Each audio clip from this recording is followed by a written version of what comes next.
আমাদের দেশে কটা স্টুডেন্ট আমাদের দেশের স্কুল ও কলেজে পড়ে? উত্তর হচ্ছে 20 থেকে 25 কোটি। কতজন ড্রপ আউট হয় সেটা নিয়ে পরে বলবো। কতজন স্টুডেন্ট বাইরে পড়ে? অ্যাভারেজ হচ্ছে 17 থেকে 19 লাখ। তারা লোন নেয় ব্যাংক থেকে 10 থেকে 50 লাখ। তাই অ্যাভারেজে 18 লাখ স্টুডেন্ট যদি 20 লাখ টাকা করে লোন নেয়, 360 ট্রিলিয়ন ইকোনমি। আমাদের দেশের স্টুডেন্টরা ব্যাংক থেকে নিয়ে বাইরে পড়তে যায় এবং 12% ইন্টারেস্ট দেয়। তাহলে ভারতবর্ষের 5 ট্রিলিয়ন ইকোনমি একটা বড় ধাপ্পা। তার কারণ হচ্ছে আপনি 100 টাকার প্রোডাক্ট তৈরি করার জন্যে 5,000 টাকা যদি খরচা করেন, তাহলে 4,900 টাকা হচ্ছে লস। ভারতবর্ষের প্রতিদিন ব্যাংক থেকে 800 থেকে 850 কোটি টাকার ঋণ নেওয়া হয়। তার থেকে মাত্র 150 কোটি টাকা ফেরত আসে, বাদবাকি হাওয়া হয়ে যায়। 550 কোটি টাকা ভারতবর্ষের ব্যাংক থেকে হাওয়া হয়ে যায় প্রতিদিন। এটা আমি আর আপনাকে দেখাচ্ছি না, কারণ আমি আপনাদেরকে অন্য সব টাইপগুলো দেখাচ্ছি, স্টুডেন্ট রিলেটেড টাইপস দেখাচ্ছি। তাহলে বুঝতে পারবেন যে আমাদের দেশে প্রফিটের শব্দটা যদি কেউ উচ্চারণ করে থাকে সে ভুল করছে। তার কারণ আমাদের দেশের ইকোনমিক ম্যানেজমেন্ট করার মতন সিস্টেম এখনও সেট হয়নি। চুরি করার সিস্টেমটা সেট আছে, মানে ঋণ নিল, ফেরত দিল না, সেটাকে ব্যাড ডেট বলে ব্যাংকের বুক থেকে সরিয়ে দিল। তাই আপনি 4% ইন্টারেস্ট পাচ্ছেন, এরপর আরও কমে যাবে। তার কারণ যারা এই সিস্টেমটা চালাচ্ছে তারা জানে না সিস্টেমটা কিভাবে চালাতে হয়।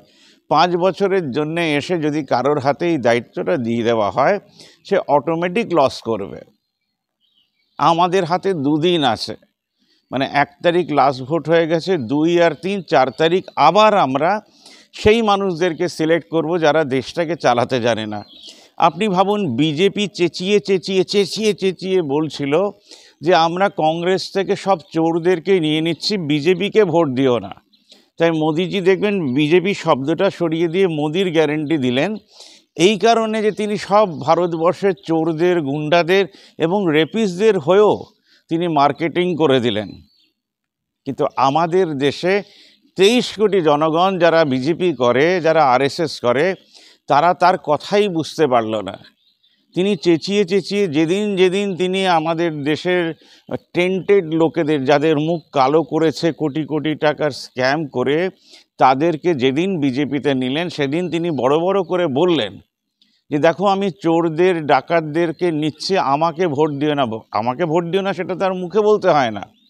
তো আমার কাছে এই সিগন্যালটা ভীষণ স্ট্রংভাবে ছিল যে বিজেপি বারবার করে বলছে আমাকে ভোট দিও না, কিন্তু ভারতবর্ষের মানুষ তাকে ভোট দিল।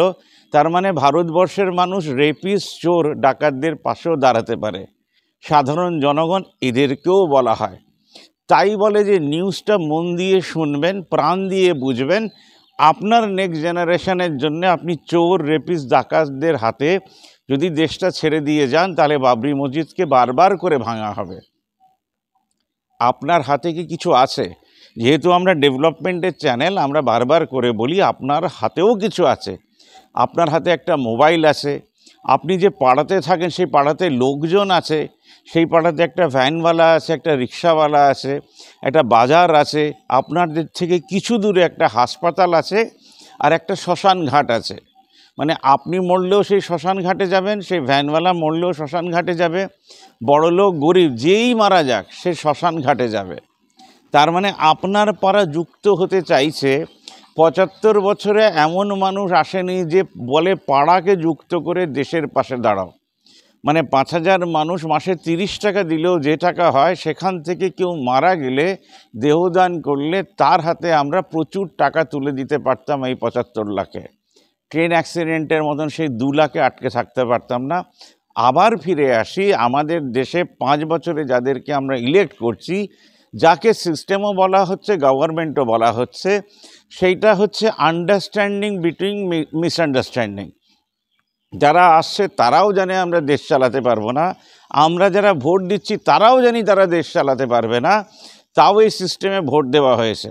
আমি ইলেকশন কমিশনারকে থ্যাঙ্কস জানাচ্ছি, যিনি বলেছেন ডাটা দেশের নয়। মানে আমাদের থেকে টাকা নিয়ে আমাদের টাকায় তাদের বেতন হয়, তাও বলছে ডাটাটা জনগণের নয়। যেই লোকটা 25,000 টাকা দিয়ে দাঁড়িয়েছে শুধুমাত্র তার রিটার্নিং অফিসার রিপোর্ট দিয়ে গেল, সেই রিপোর্টটা হচ্ছে যে মানুষটি দাঁড়িয়েছে, ধরে নিচ্ছে 12টা ক্যান্ডিডেট দাঁড়িয়েছে, সেই ডাটাটা তাদেরকে দেওয়া হবে। সেই 12 জনও মুখ খুলল না যে ডাটাটা পাওয়ার সঙ্গে সঙ্গে আমরা পাবলিকলি ফ্ল্যাশ করে দেব।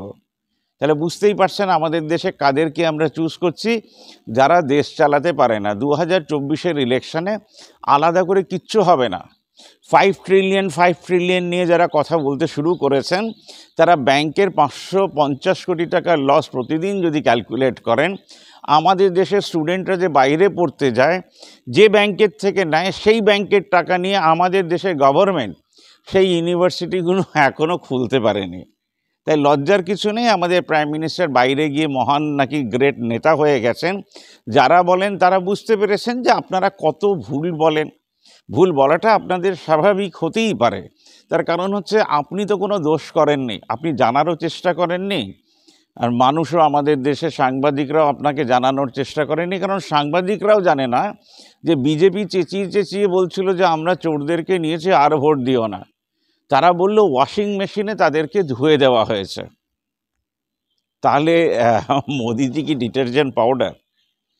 আপনাদের বোঝার ভুলের জন্য আমাদের দেশে এত বড় নাটক হয়ে গেল যে একটা পুরনো গভর্নমেন্ট যে প্রতিদিন ভুল করে এসে তাকে আমরা সরাতে পারছি না। মানে তেলের দাম যেদিন উনি বাড়িয়েছেন সেদিন মিডল ক্লাসের পেটে উনি লাথি মেরেছেন। পাকিস্তানের সঙ্গে যুদ্ধ ভুলে যান, ভারতবর্ষের প্রত্যেকটা মানুষের পেটে রোজ লাথ মারা হচ্ছে যখন সে 30 টাকা 40 টাকা করে পেট্রোলের এক্সট্রা দাম দিচ্ছে, কেরোসিনের দিচ্ছে, ডিজেলের দিচ্ছে, খাবারের উপরে ট্যাক্স দিচ্ছে।